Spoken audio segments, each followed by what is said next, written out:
to our February community conversation, and this month we're going to speak about spirituality and social justice. I'm very grateful to all of you for being here, and I am looking forward to hearing your thoughts on this topic. I thought a good way to begin would be to do what is done in so many yoga wisdom texts, particularly the literary form of sutras, and define our terms. It's always good to know that we're all talking about the same thing when we use language. So I'd like to begin by asking you, what do we mean when we say spiritual or spirituality, and what do we mean when we speak about social justice? What exactly are we talking about? And let's start with the first part. We're looking at the connection between spirituality and social justice. What do we mean by spirituality? Anyone care to share your understanding of what we mean by that, or the definition you're working with? Bernadette, go ahead. Thanks. Hello, everyone. It's funny, I've always had this lifelong battle or conflict with that word because I grew up in a religion. So I moved from religion outside of that box, I guess you could say, where it was all very rules. It was Catholicism. So it was very ritualistic and rules and all that stuff, which I thought that was my connection to something greater than myself. Then moving through life and jumping on with the yoga community is really when I developed the spirituality word, where I kind of let go of all the rules or the rituals of, if I do this, then I'm pleasing some master god in the sky. So it's allowed me, really, I feel like I'm healthier, I'm happier, I feel a greater sense of connection to whatever is causing the next day to happen, to whatever is causing my heartbeat to beat, even when I don't tell it to. So I think I just kind of like swan dived in a sense to just the unknown. And so for me, that's really what I now picture spirituality to be, is like this walk in the unknown, more of a trust in something greater, even though I might not be able to pinpoint it. Okay. All right. Thank you. All right. So Thank you. trust in something greater than ourselves that is not necessarily defined, or the relationship is not constrained by rules or dogma and that sort of thing. All right. Thank you. Anyone else have a sense of the meaning of the word spirituality? What comes to mind when you think of this word? Hi, it's Jamie. I think about each of us. I believe we all have a spirit within us, and that is our higher consciousness, our true self. And that does not die, that goes on. I think it's called the Atman, right, in our yogic scriptures. So spirituality is doing anything that connects you to that higher, everlasting self that goes on for eons and never was created and cannot be destroyed. So any practice or any thing or place or person or thing you do or ritual you have, or even breath or gratitude towards that spirit.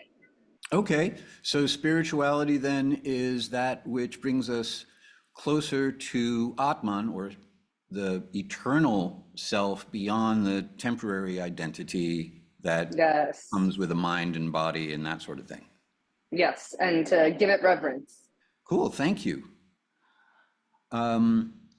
In the chat, Jill offered, I once heard, religion is for people who are afraid of going to hell. Spirituality is for those who have been there and don't want to go back.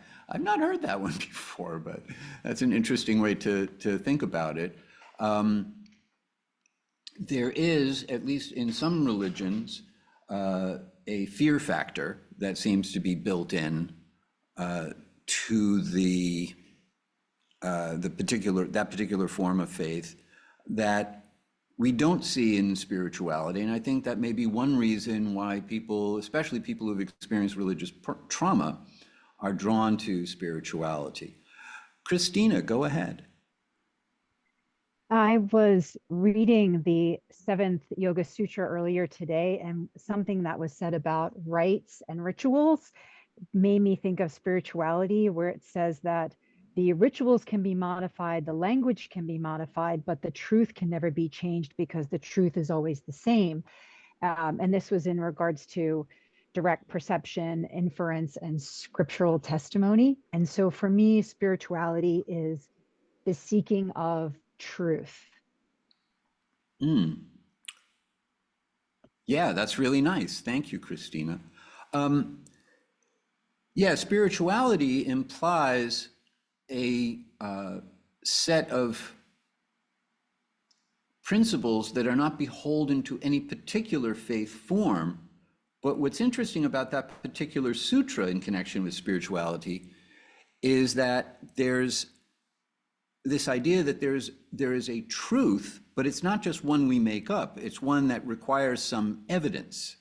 And the evidence falls into three general areas: reliable testimony, which then is broken up into three divisions of your teacher, the wisdom texts, and previous sages who set an example.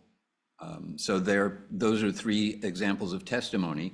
Logic, it's got to make sense. It has to be sound, have no logical fallacies or what's the word I'm looking for? Internal contradictions. And it has to be practically applicable. And then finally, it has to conform to your lived experience, your direct perception. You have to be able to see it, to believe it in a way. So that idea of looking for truth, knowing that the truth is not confined to just one form of faith. That I think is a nice way to think about spirituality. All right, we have some good working definitions of spirituality. I liked all of them. Anne, go ahead. Sorry, I was late. I had to take my little boy to school. That's all right. So this morning, I happened to see this thing. I don't know if it'll show you, but okay, so see there, the little mushroom in a petri dish, kind of looks like an iris in the middle. So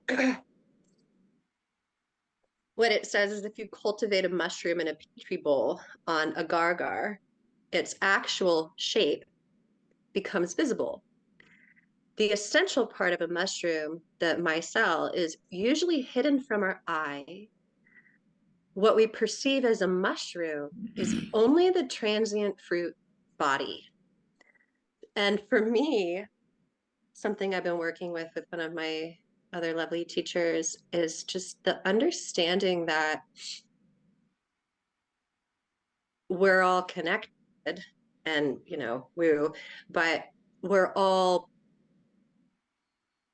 humans are the fruit of Gaia, right? Like we're all from this earth and we're all just the mushrooms in a way.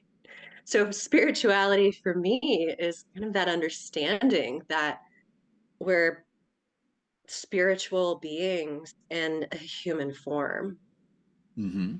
Whatever that, with the discussion of different religions and theology and that I feel like a lot of that is just man trying to understand human existence by creating religion and of course manipulating it for power and control.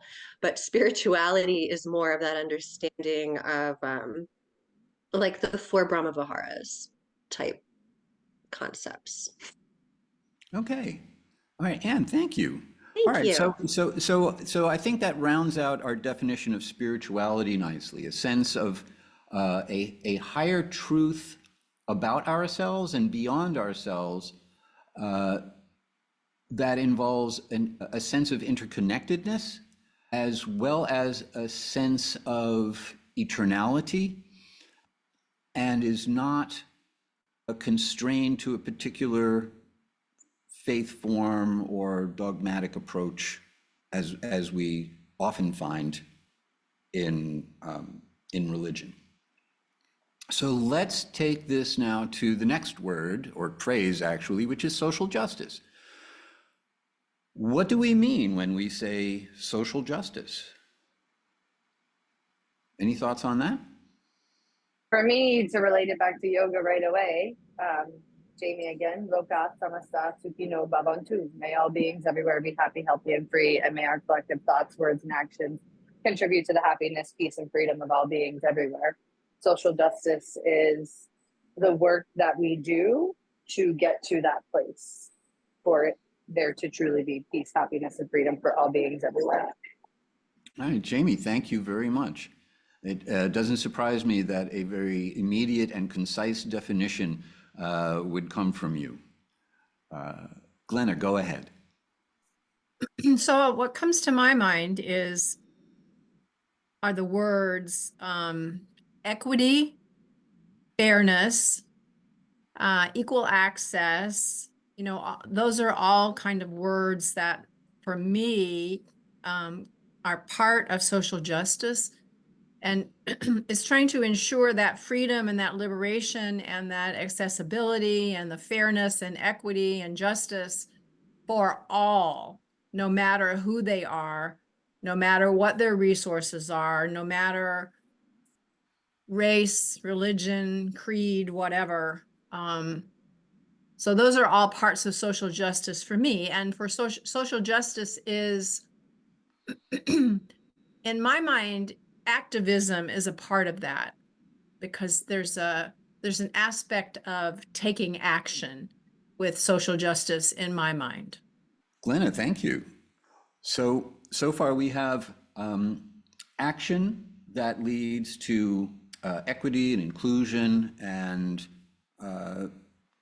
things of that nature that ultimately resolve in the freedom and happiness for all beings, connecting what you were saying with what Jamie was saying earlier. All right, thank you. Other thoughts? Anne, go ahead. I see it as removing the man-made constructs that make us feel like we're separate. That all of these ideas we have about they're different than me, or they're lesser than me, or they don't deserve what I have, are all really just these constructs that have been imposed on us. So it's removing those so we can see that actually we're all, and no one's more deserving than the other. Okay, thank you, Anne. All right, so social justice then involves moving social constructs that are artificial impediments to seeing the equality of all people, of all beings, that sort of thing, right? Okay, all right, good, thank you. In the chat, Jill shared, I picture social justice as a people who stand in a circle rather than a people who stand on a ladder, some above, some below. So this is sort of echoing a little bit of what Anne was saying, or similar to what Anne was saying. Removing artificial conceptions of hierarchy. Yeah? Okay, Marty, please take a note of this. Your job is to remind me to come back to this point later. All right? Thank you. I have, Marty knows all too well what a space cadet I am, and therefore she is so kindly providing the service of being my extra brains to make sure I remember stuff. Okay, so now what, if any, connection do you see between spirituality and social justice? We have two things: a sense of a higher truth beyond our immediate sensory experience that is independent from any one particular form of faith, and we have action that leads to the experience of the equality of all beings and the removal of artificial obstacles to seeing that equality. And, you know, Jamie earlier made a very distinct, a very specific connection between these two things, at least, or from the standpoint of yoga as a spiritual practice, by invoking the mantra, or the benediction, I should say, really, of may all beings be happy and free, and therefore there's this connection. But what other connections do you see from the standpoint of, say, action? How does our pursuit of spiritual consciousness intersect with a pursuit of social justice? Any thoughts on that? Diane, go ahead. A lot of times we need to take a step back in order to not be involved so face to face with a situation. And maybe by just taking a step back and looking, and then educating yourself to what the situation actually is, so you can figure out how you want to initiate change, or if you want to initiate change.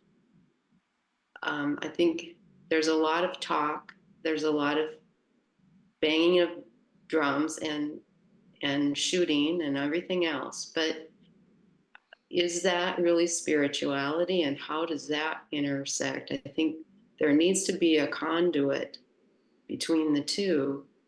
And I think the self-reflection and being able to not get so involved is very helpful to then becoming part of a solution to a problem versus just reacting to the problem. So that's it. Okay, Diane, you're bringing up a really good point, which is, you know, we've begun this conversation with an assumption that there is a connection between these two things, and that assumption itself should be questioned. A lot of people take up a spiritual practice to shut the world out. There's a certain amount of renunciation of the world that goes into an inner journey of spiritual awakening, and it's necessary. And for some people, that's like the time that they check out, and they don't necessarily want their spiritual life to be involved in that kind of activity in the material sphere. On the other hand, that time that we take to step back, that can be time for energizing and for contemplating what our role is, what actions need to be taken that, as you said, are not just reactive, but are in a way spiritually proactive. Cool, thank you. Glenna, you had your hand up a second ago. Go ahead. I did, but I was actually probably going further than where we are right now, because I was going to take it to yoga and you know, kind of that connection with yoga. So maybe we're not ready to go there yet. Okay, well then hold that thought, and you know, remember to jump back in if we get to a spot where that seems like now's the time. Celeste shared. Hi, Celeste. I think if one truly believes people are equal, part of the same whole, it becomes harder to walk away, to be inactive, because if that schizophrenic or homeless person is truly the same as I, then I have no excuse not to help them. Yes, this is another thing, or another way of looking at it, that spirituality provides impetus for action rather than being a reason to turn away from the world. It becomes a reason to turn toward the world. So yeah, this can work both ways, and this dynamic of renunciation and action, renunciation of the world, turning away from the world, and turning toward the world from the standpoint of what does our spirituality really mean is actually one of the things I was hoping to explore with you all today. Thank you very much. Okay, so here's another question I have for you. Social justice is both an objective of and a function of political action. So if A equals B and B equals C, then if spirituality connects to social justice and social justice connects to politics, then how do we feel about the intersection of spirituality and politics as opposed to the connection between spirituality and social justice? Is it possible to have one without the other? All right, I'm getting a no from Anne. Yeah, no, I don't think that it's separate at all. I think it's a both and. And kind of answering the previous question too, it's all part of the same thing. And I love how you just said it requires that amount of like renunciation, but also that turning toward.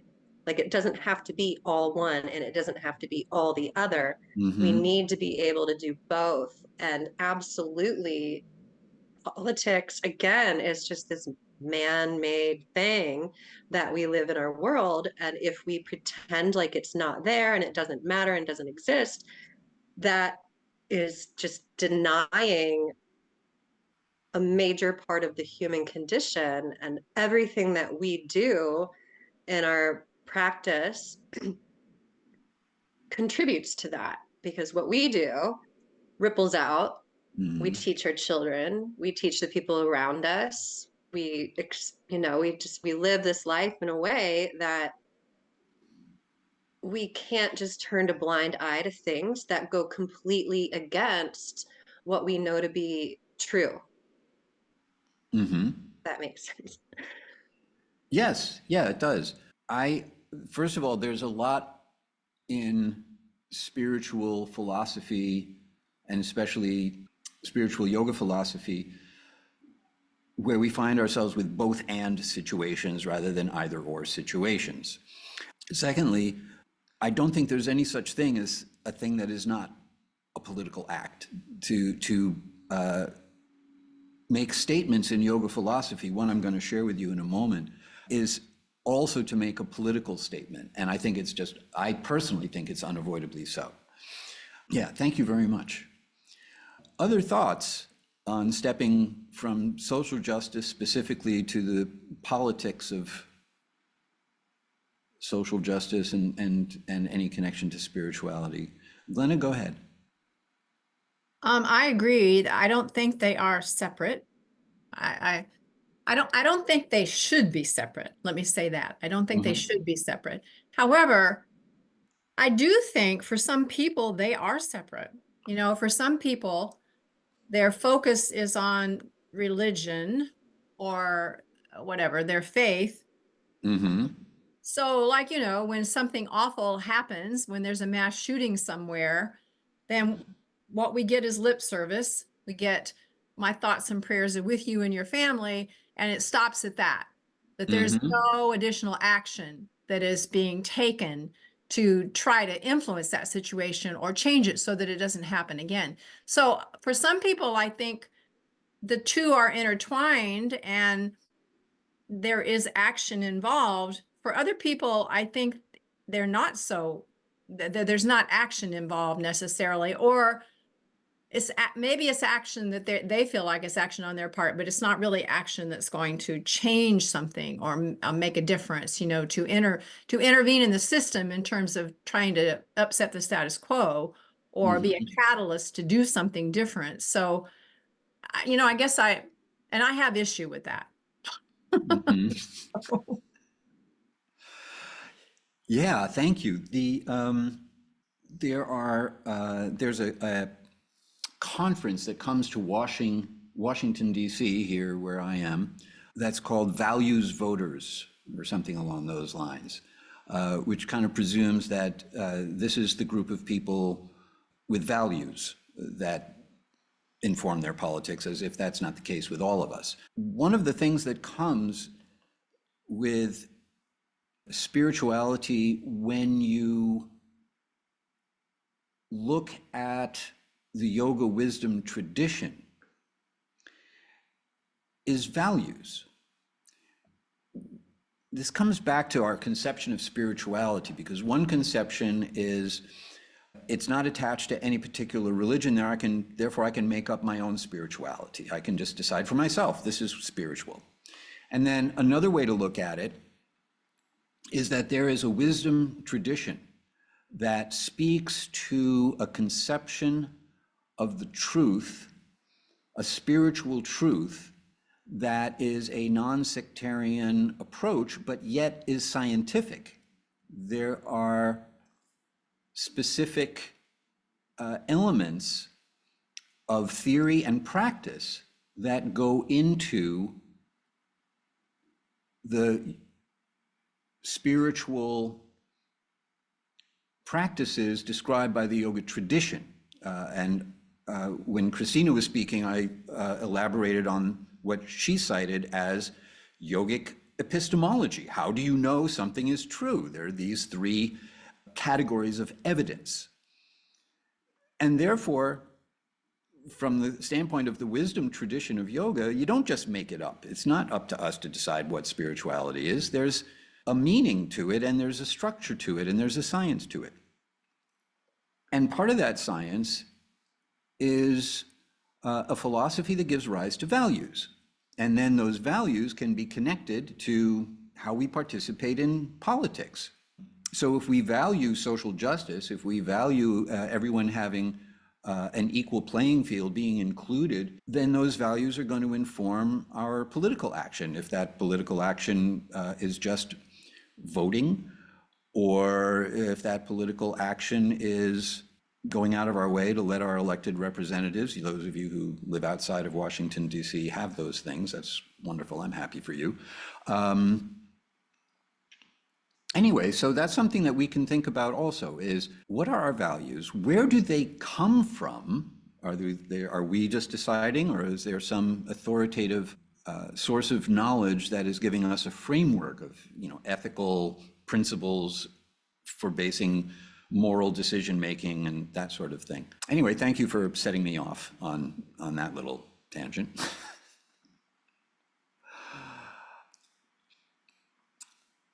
All right, I want to share my screen with you and make a political statement.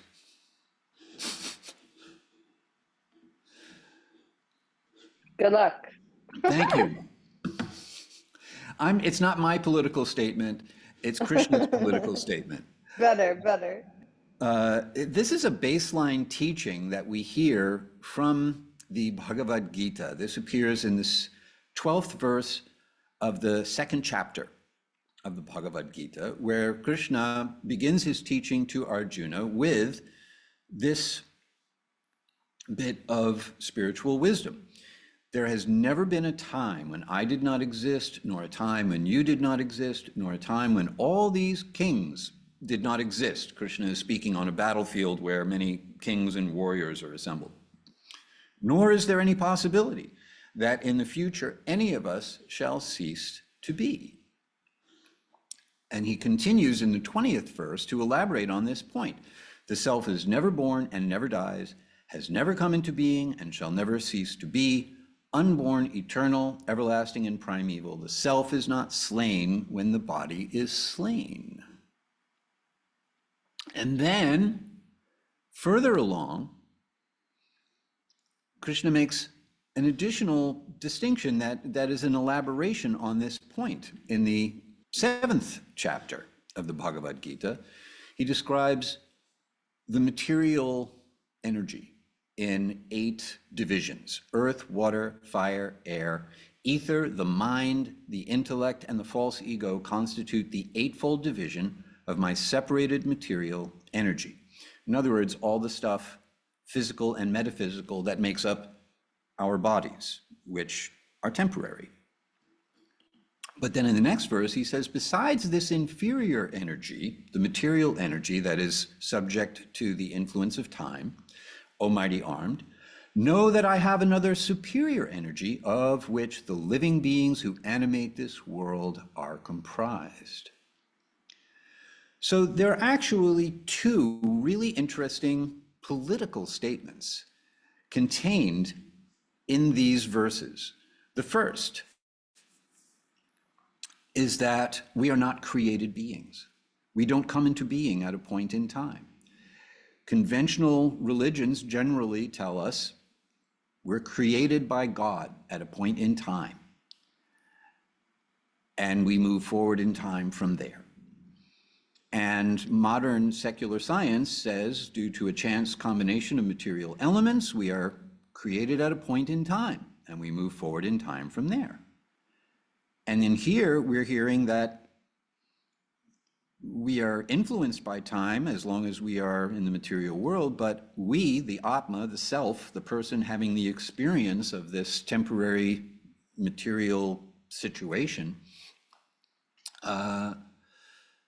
we're eternal. We've always been and we will always be. There's no possibility that we will not be.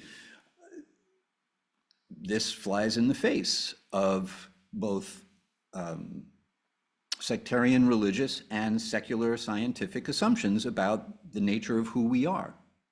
And if you are immortal, eternal by nature, well, that kind of pulls the rug out from under a lot of power tripping people can do to use the threat of eternal damnation or some other unfortunate fate as leverage. Then the second is that while we are separate from we are categorically different as spiritual beings, the elements of the earth are divine energies. And the world, therefore, ought to be experienced as an enchanted place. And if we're feeling disenchanted, it's because the modern paradigm that we're living with tends to be disenchanting, which is to say, we are taught to think of the world and beings other than human beings as objects, inanimate objects, or animate objects without the same spiritual standing that we as human beings have. And if you think about these two things and what they imply in terms of how they might inform values, and how those values, when applied to participation in politics, will play out, we have spiritual wisdom or philosophy that has the potential to make a political impact, especially when you consider the issue of equality. Because if we're all made of the same spiritual stuff, then we are all, on the spiritual level, equal. Whereas materially, none of us are equal. We may not like hierarchies, but some people are smarter, some people are faster, some people are stronger, some people are more beautiful, some people are wealthier, some people are more powerful. Every contest is just designed to demonstrate inequality. So on a material level, we are not equal. But on a spiritual level, we are equal. And therefore, a spiritual understanding of the world is required in order to have a rational basis for equality, which is what you need to have a rational basis for justice.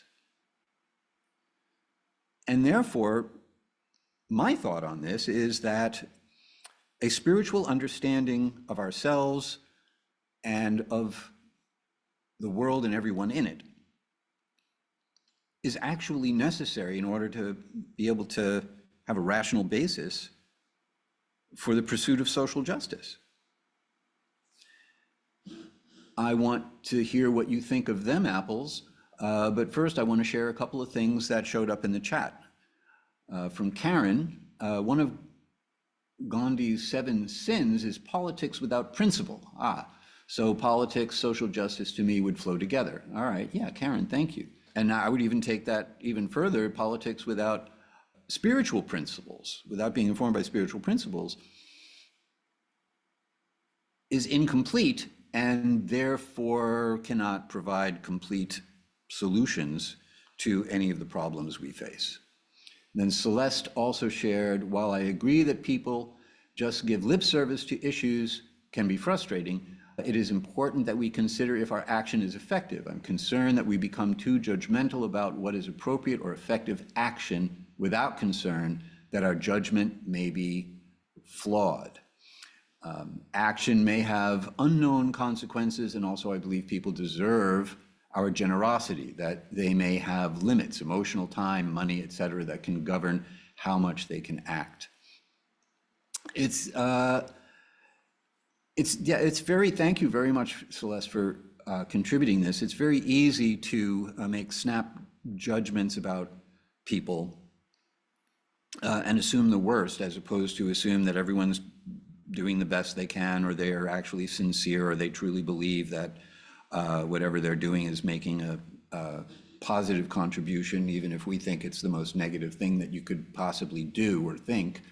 And I know I myself try to police myself insofar as just because I think something is a good idea doesn't mean it necessarily is a good idea.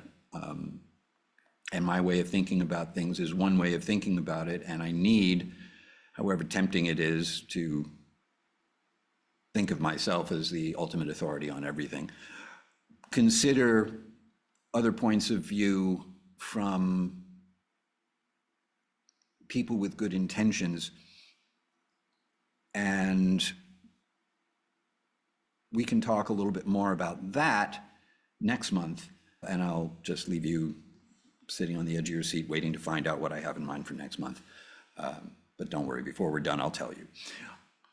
Okay, thoughts about spiritual equality and material inequality in the proposition I've made that the pursuit of social justice requires a spiritual component in order for it to make sense. Any thoughts on that? Jill, go ahead. So this might be hard for me to put together.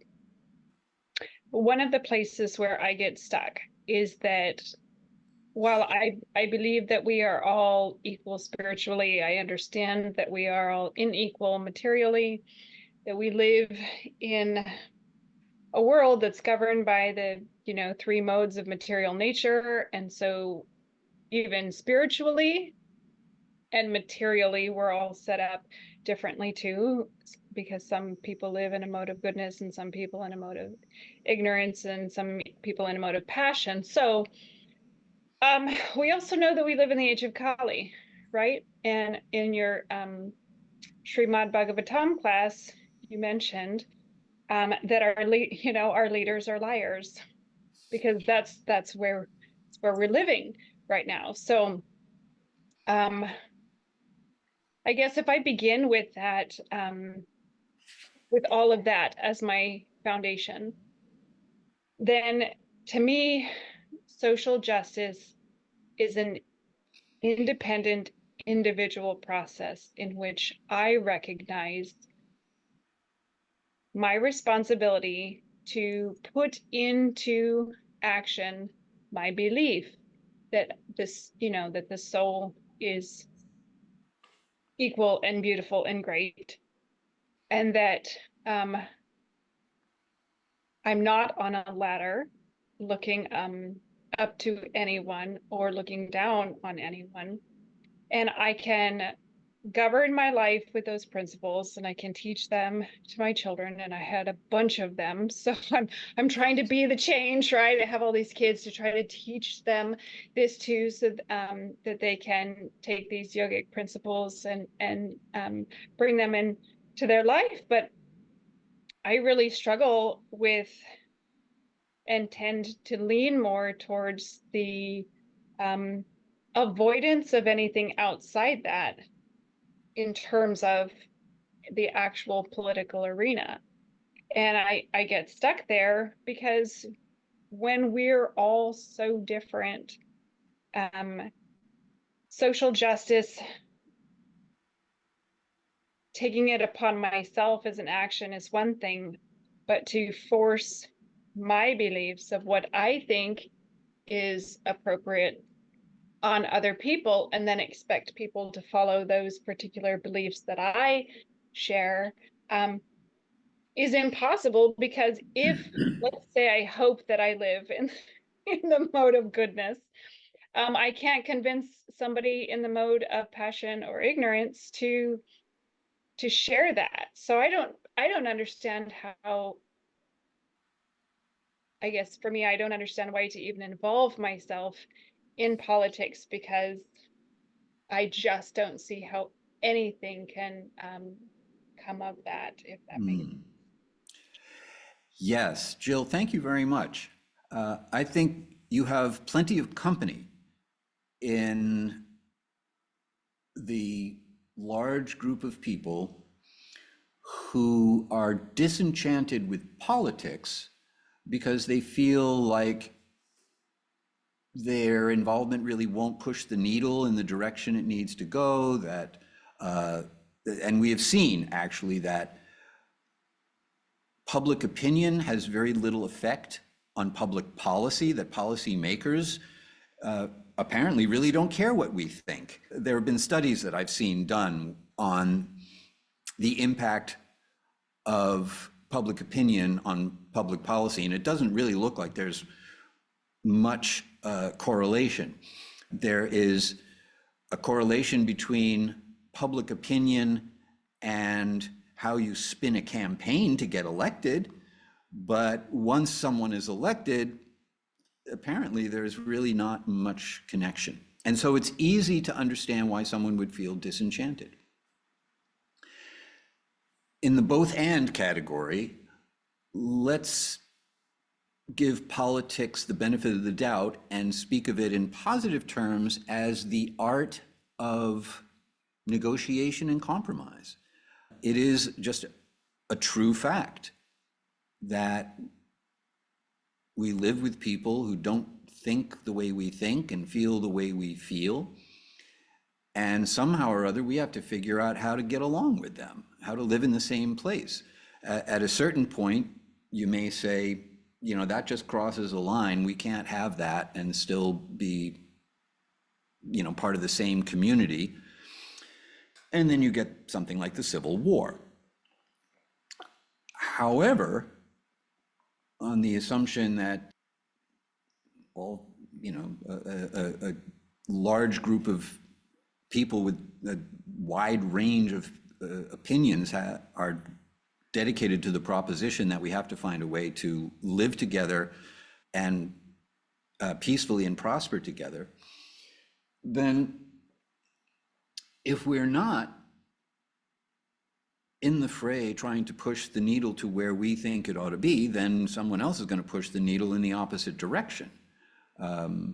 I often look at my political participation as defensive. For example, in 2016, I had conversations with a friend who was absolutely convinced that there was no difference between the Democratic nominee and the Republican nominee. It's all capitalist, it's all designed for the wealthy, it's all the same thing, it's all going to be the same. And I said, no, I don't think so. I think that it's easy for you to say because you won't really be affected by anything.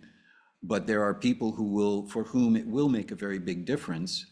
And just because I'm not one of those people doesn't mean I should not participate.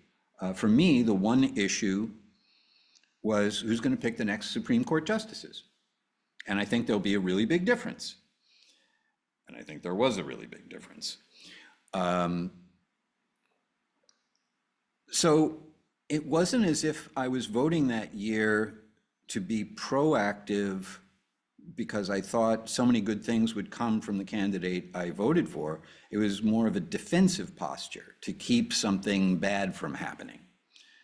So I think we can look at our pursuit of social justice within the political system as both pushing the needle in the direction we think it ought to go, or preventing the needle from being pushed in the direction we don't want it to go. And that is the reasoning I have, even in situations like you said, where the difference one way or another may be minuscule. I'm betting Jamie has something to say about this. A little bit. I am biased because I feel like I should disclose to everybody, right? I do work in progressive politics and have for 15 years. The one reason that I intrinsically think it's still important to participate as yogis specifically is democracy is a participation sport, for lack of better phrasing. So the less people that participate, the less we do have control, right? That's the first thing, whether it be voting, volunteering, or even just having discourses like this. This is social justice in itself.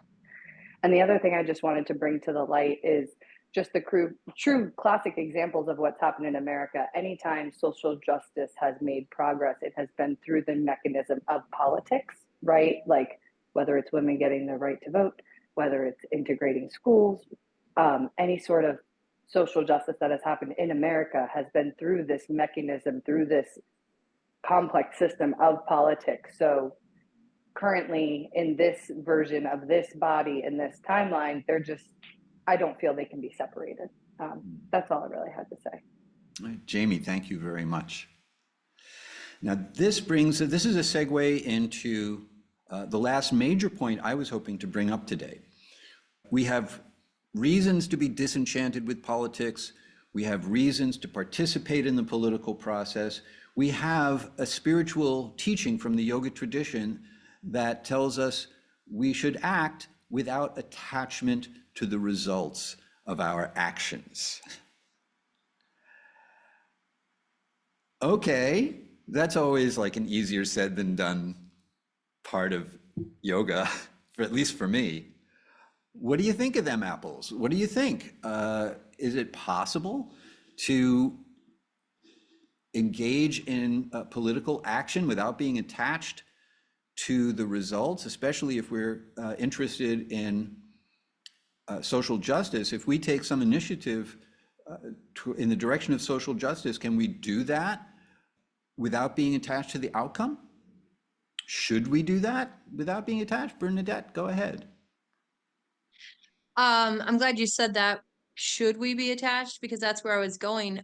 I guess I wouldn't really see the point of moving myself forward in life without attaching to a result, or without expecting a result or wanting a result. How do you just kind of do something and just la la la? I'm not sure. I think we have to have an attachment to a result. I think that's my drive anyway. I do things for the result.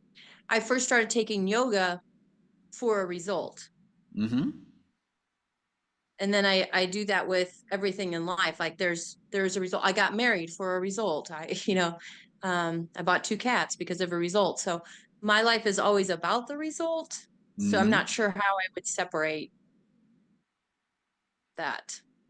Yeah, it's a natural, thank you. It's a natural tendency to be results oriented.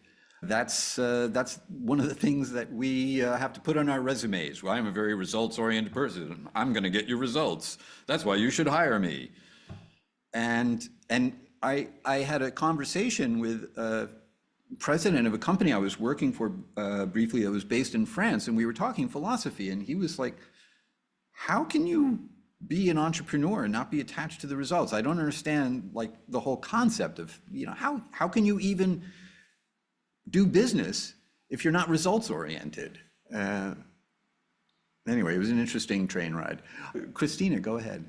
You had your hand up for a second. I did. I was wondering that same thing about the non-attachment. I was wondering if it reminds me of Arjuna, right? And Krishna giving wisdom to Arjuna that we're on this battlefield.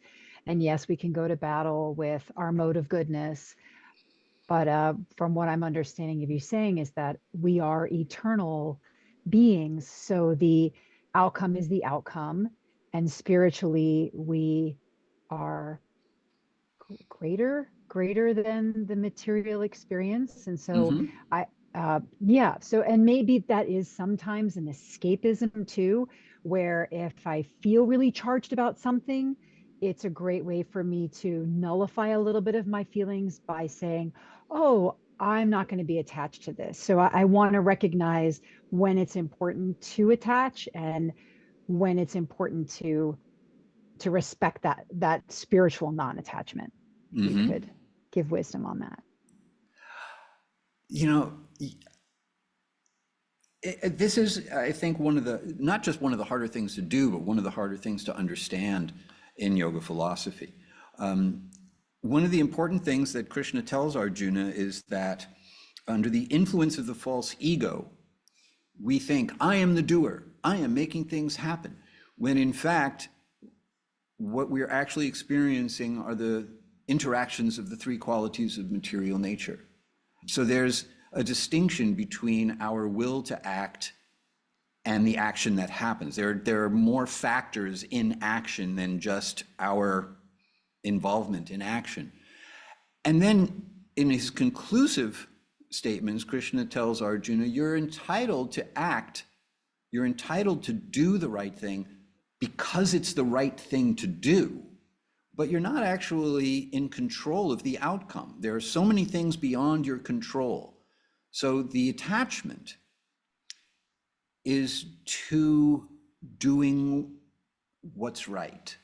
Okay, you really took like words out of my head, but put it in the right context, as you always do. That's the whole point of what we're doing here, right? We're told that like no matter what, we're not in control, so just always do the most good, right? So social justice, you engage in social justice and politics because we can't be attached to the results, because that's focusing on the future and not the present moment. So if all we're supposed to do is stay in touch with our higher selves, move from a place of gratitude and love, and not expect anything in return for the higher deeds we do, then we're actually doing exactly what we're supposed to be doing when we're not attached to the outcome of the work we put into social justice, because it all is how it's going to be anyway, right? And we're just doing our piece of the timeline. I don't know. I'm so glad we have these talks. All right, Jamie, thank you. Glenna, you're going to get the last word. Oh, and Anne will make a couple of minutes for you as well. Glenna, go ahead. So Christina was reminding me back, when I had my hand up before, because for me, I really, the Gita and the whole issue of right action is one that is very important to me in terms of how I determine, kind of what my activities need to be in the social justice arena, in the political arena. And it also brings me back to the yamas and the whole concept of ahimsa, which, kind of underpins everything in yoga, which is about not doing harm to others, not doing harm to the planet, not doing harm to animals, and not doing harm to myself.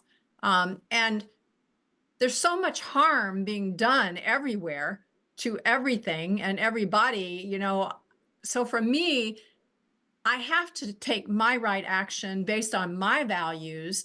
And regardless of whether it turns out like I want it to turn out or not, I still have a comfort in that I acted according to my values, according to the foundations of yoga, to attempt to do less harm in the world and to try to eliminate harm that's being done in the world. So it comes back to yoga philosophy for me, and it comes back to those core values in terms of who I am. So I don't know if that, it's not so much being attached to the outcome. It's like I have to do something. I can't just sit and not do something when all this harm is occurring. If I say I'm a yogi and I am functioning according to the yamas and the niyamas, then I can't just sit and do nothing when all that harm is being done. Yeah, thank you so much. The yamas are ethical directives that inform moral decision making, that is about how we treat others. And so for a yogi, for a spiritualist, the attachment is to the values that are given to us in yoga philosophy. not necessarily to the results of acting on those values, but attachment to acting on the basis of those values, irrespective of what the outcome is going to be. All right, thank you. And hold the phone for just a second. Marty, you don't have to remind me because I'm not going to have time to get to it, but you can remind me later so that we can make what I had in mind a topic of a future conversation. Anne, all right, you're going to get the last word, and we'll wrap up for today. Go ahead. I'll be quick. That this conversation, and especially what I believe it was Jamie was saying, it just made me think of that concept of we don't plant a tree so we can sit in the shade. We're planting it so like our grandchildren can sit in the shade. And if we use that as kind of an analogy here, trees keep growing, but they go through hard times, right? When we look at the rings, some years are full of growth, and some years there's a drought. Some years, like in Colorado where I live, we have smoke filling the air. And like one year, my tree didn't even create seed pods that season. It was crazy. So if we see it that way, that if we're not attached to the result, we're attached to the fact that planting the tree was the right action, because eventually over time through, work, it's going to become what it needs to be. Thank you. And someone, maybe it was you, but I don't, forgive me for not recalling specifically. Someone said, there are unintended consequences to our actions. We don't always know what's, because we don't have control, we don't know what's going to happen. So when we plant a seed, we're doing planting the seed part. How that seed will take root, or if it will grow and fruit will come from planting, we don't know. And we don't know what the ripple effect of that action will be. And yet,